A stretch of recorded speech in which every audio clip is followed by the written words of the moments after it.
Bagaimana peluang timnas Indonesia lawan Arab Saudi di lanjutan kualifikasi Piala Dunia 2026 zona Asia? Kita bahas saudara bersama dengan pengamat sepak bola Wesley Huta Galung. Selamat malam, Bung Wesley. Selamat malam, Mas.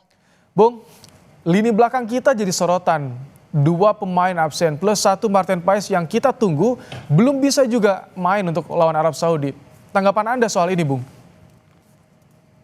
Ya, mungkin orang banyak menyoroti kasus di belakang ya, ketika Elkan Bagot tidak dipanggil, kemudian kasus Jordi Amat yang cedera. Tapi bagi saya pilihan dengan Sandy Walsh, Jahit Ses, kemudian Rizky Ridho, oke lah kalau kita mau main tiga belakang ya. Dengan bermain, mungkin juga kita bermain empat, tapi dengan tiga center back dan dua wing back untuk menghadapi Arab Saudi yang memang jauh lebih unggul dari segi kualitas pengalaman dan peringkat. Tadi sudah disebut peringkat perbedaan kita lumayan ya.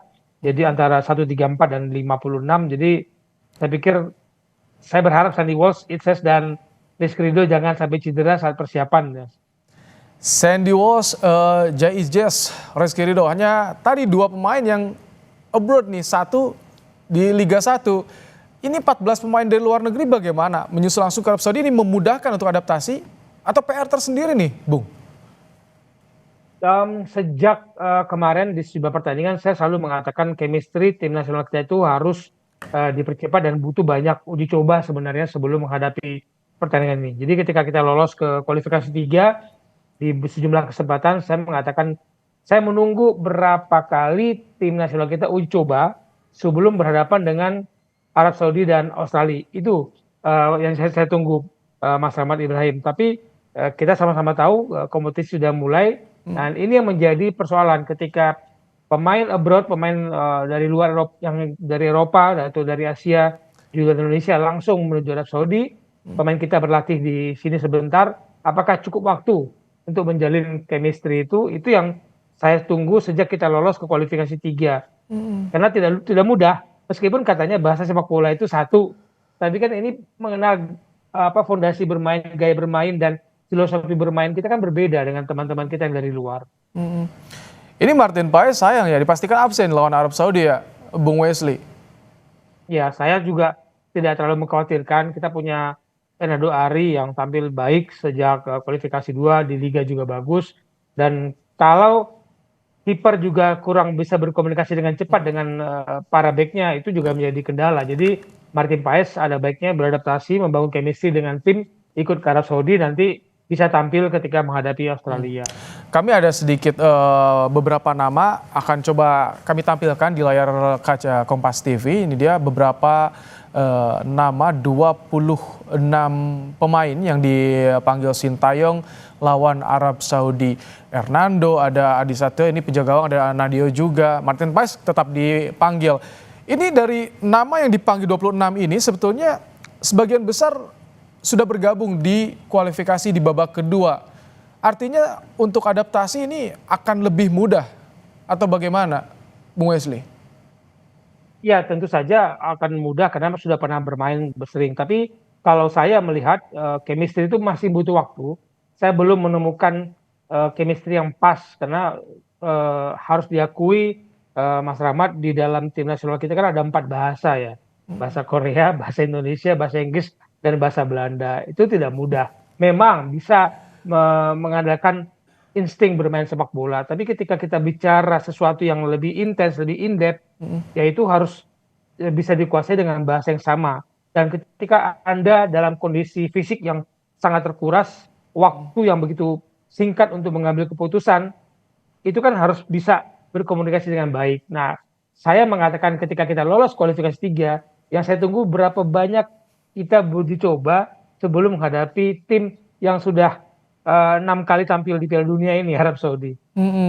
Itu yang ditunggu sebetulnya.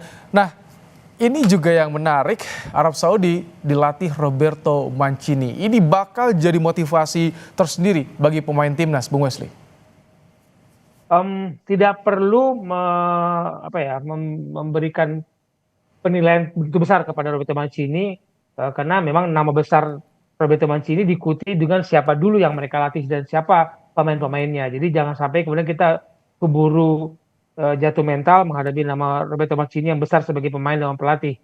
Ingat Jurgen Klinsmann juga besar sebagai pemain dan pelatih tapi gagal membangun tim Korea Selatan karena bukan materi yang sama di Eropa dengan Asia itu dengan mudah diolah Marama. Jadi jangan pernah takut dengan nama besar Roberto Mancini.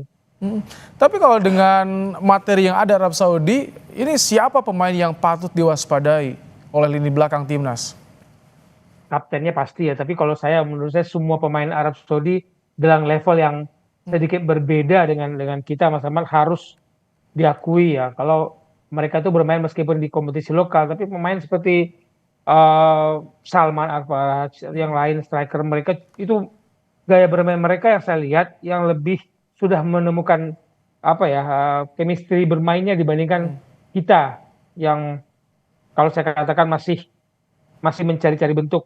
Apalagi kemudian kita masih mengandalkan gaya bermain ala Indonesia, tapi diisi oleh pemain kita yang bermain di Eropa dan tidak mudah main dengan cepat gitu. Jadi kalau saya diskusi dengan beberapa teman pemain asing nih, Mas Rahmat, bahwa sepak bola Indonesia itu begitu cepat bermain dengan seperti gas tinggi sejak awal, tapi sering kedodoran di pertengahan babak Oke. kedua. Dan Bung Wesley, satu terakhir soal striker, bagaimana nih? Ini yang masih disorot nih, ketajaman striker kita.